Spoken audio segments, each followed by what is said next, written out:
안녕하세요. 어, 유튜브 11번째 강의입니다.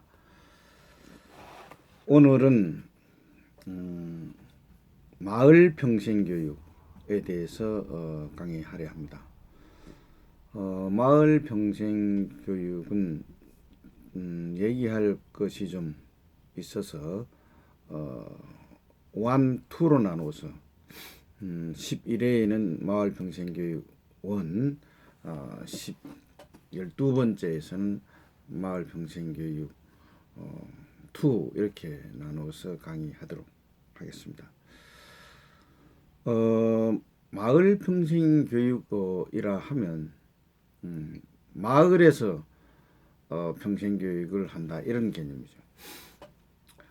그럼 마을이 뭐냐? 마을을 말할 때는 또 이제 커뮤니티, 지역사회 뭐 어떤 분류과정이라든가 이런 걸 다 말해야 되기 때문에 그건 이제 학문적으로 시간이 많이 걸려서 간단하게 제시를 하면 도시 같은 경우는 아파트 단지가 하나의 마을이 되고 예를 들면 그래 됩니다. 농촌 같은 경우는 행정구역상으로 뭐 리단위 정도, 뭐 리장, 행정구역의 말단 영역이 되겠죠. 그런 그 가구 수가 약 농촌 같은 경우는 100가구 미만 정도 되고 도시 같은 경우는 100가구보다 아파트가 규모가 큰 데도 있고 적은 데도 있으니까 좀 더 되겠죠. 그런 단위에서 평생 교육을 해야 된다. 또 하는 그 이유 뭐 이런 것들에 대해서 얘기하고자 합니다. 그래서 제목은 마을 평생 교육 이렇게 달았습니다. 자, 이렇게 마을 평생 교육을 해야 되는 그 이유를 시간에 여러분과 같이 알아보려고 하는데 가장 중요한 이유는 우리나라 지금 평생교육 기관들이 주로 시청이라든가 군청이라든가 또 광역 단위에서는 구청 부근에 그 중요한 공공의 평생교육 시설들이 그쪽에 이제 밀집되어 있습니다. 그러다 보니까 그 지역에 사는 사람들 중심으로 평생교육 혜택을 받고 있죠. 그리고 공공기관에서 하고 있는 시청에서 운영하고 있는 평생교육 프로그램, 구청에서 운영하고 있는 것 또는 군청에서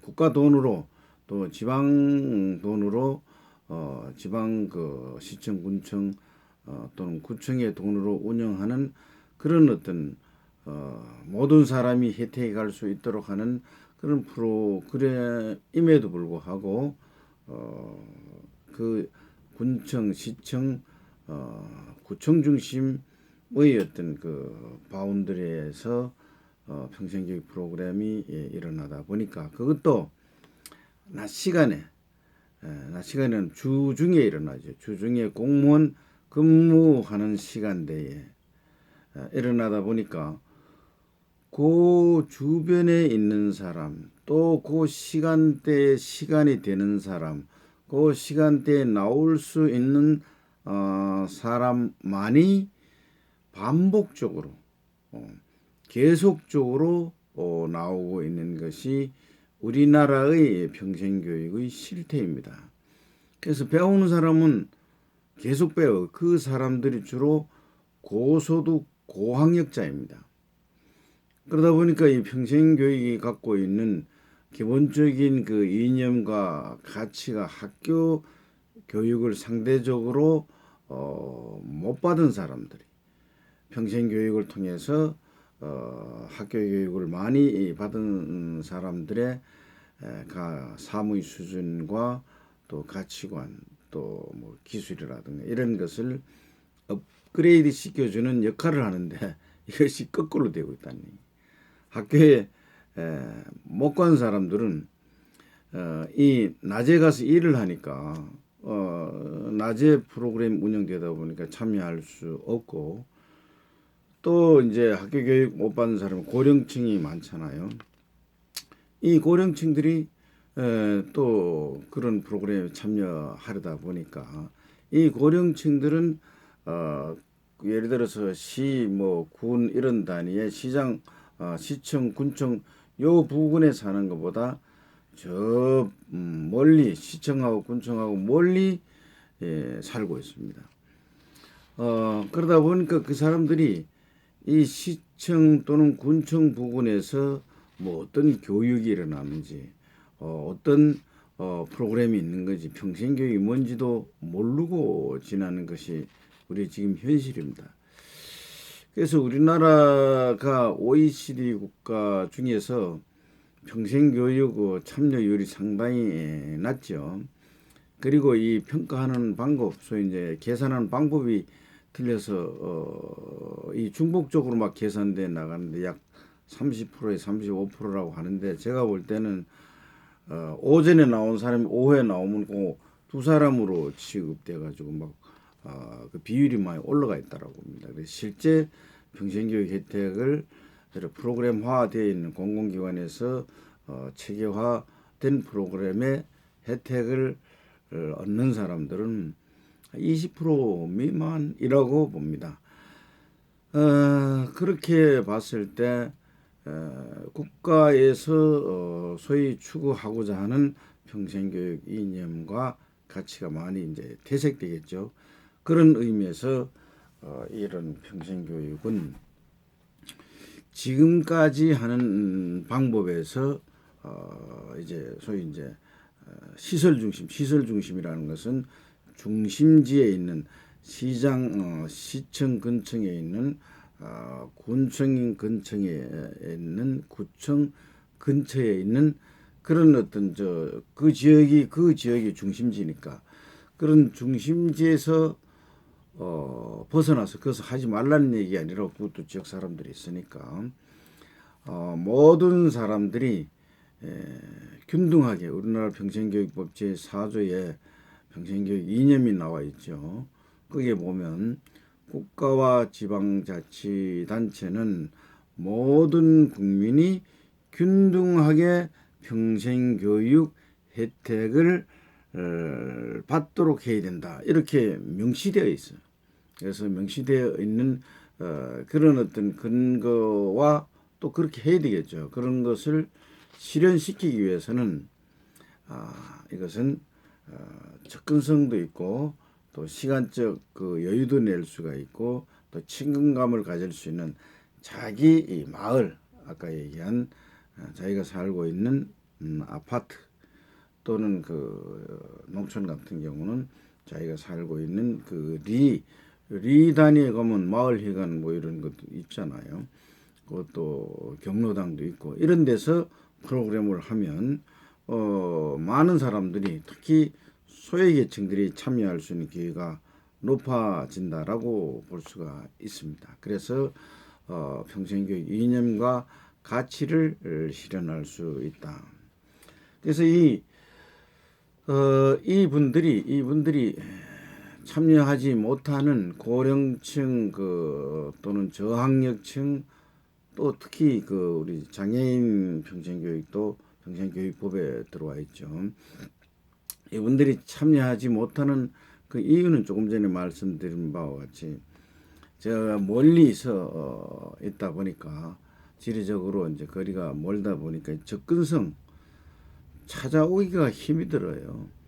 저 넓은 지역에 가서 보면 지금 서울을 보면 서울이 꽤 넓은 것처럼 보이지만은 경상북도 안동시가 서울의 2.5배의 넓이입니다. 경상북도 경주시 같은 경우는 서울의 2.2배의 넓이입니다. 서울보다 2배 이상의 넓다, 이런 얘기죠. 그런 그 넓이를 가지고 있는 그런 지역에 시청 부근에 평생교육관을 만들어서 몇 군데 운영한들 어떤 사람들이 오겠냐? 매일 오는 그 지역 사람들, 특히 고학력, 고소득, 시간적 여유가 있는 여성들 중심으로 올 수밖에 없는 구조를 가지고 있습니다. 그래서 접근하기가 쉬운 사람들이 오니까 마을 단위로 하게 되면 그 고령층이 살고 또 낮에 일하는 사람들이 살고 있는 그 마을에서 직접 하게 되면 그 마을에 이제 이 주민들이 자기가 필요한 시간에 꼭 그 아침 뭐 10시부터 저녁 4시나 5시까지 이렇게 정해지는 것이 아니라 저녁 먹고 또 가족들과 함께 7시부터 뭐 9시 사이 한다든가 8시부터 10시 사이 한다든가 이런 어떤 여건을 마련해 주면 접근성이 이제 상당히 수월하게 되겠죠. 그러니까 많이 참여할 수 있는 여건이 형성되고 두 번째라기보다 또 하나의 그 참여 가능성이 높아지는 것은 소위 이제 친근성이라고 볼 수 있습니다. 자기 마을 사람들끼리 같이 이렇게 공부를 하게 되니까 강의실 분위기가 좀 서먹서먹하지 않겠죠. 그래서 서로 친감 있는 사람들이 모여서 강의를 듣고 또 토론도 하고 얘기를 하게 되면 그들이 갖고 있는 공통의 어떤 그 화제와 또는 화제 그러니까 그 토픽이죠. 마을의 공통적인 어떤 그 문제거리 또는 얘기거리 이런 것도 그 집어낼 수가 있어서 또 지역 문제하고도 연결시켜 나갈 수가 있기 때문에 여러 가지로 참여 여건을 높일 수 있다 이렇게 보는 것입니다. 그리고 이제 시간적인 측면에서도 아까 말씀드린 바와 같이 꼭 그 주간 시간대만 할 필요가 없죠. 저녁 때 할 수도 있고 필요하면 새벽 할 수 있습니다.